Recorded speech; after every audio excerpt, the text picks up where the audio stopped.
What is conflict management? Well, generally, this is a state in which two or more individuals hold inconsistent positions that negatively impact the other. That is, negatively impact the position of the other. So it's two positions that are in conflict. Oftentimes, conflict is simply perceived rather than actual. The positions held by individuals may not be in conflict at all, but the perception is there that they are inconsistent or in conflict. So there you have it. Now, there are certain types of conflict. One is interpersonal, and this is where you have conflict with yourself. It's internal. You're torn between two sets of beliefs, understandings, and obviously courses of action you might follow as a result of those. Interpersonal means your conflict with others. Okay, that is, they hold a position that's distinct from and potentially in conflict with yours, so there's a conflict there.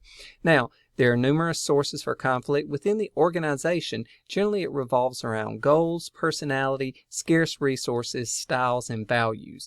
Individually, it revolves around beliefs. Okay, now, when dealing with conflict with others, we call this conflict management. Generally, there's 5 distinct categories or ways to approach the conflict. First is accommodating. That is, you in a way yield to the position of the other. You accommodate their interest. 2, you avoid. To the extent possible, you simply avoid the conflict. You take yourself out of the situation or scenario where the two positions are in conflict. Collaborating, you try to co-opt the other person to work along with you to resolve your positions collectively. This often requires an understanding that the objectives of each of you are not mutually exclusive, that you can both achieve your objectives, even if it means somewhat altering your individual positions. Competing means you simply try to beat the other person out, that you make them lose with regard to whatever position they hold, and you win with regard to yours.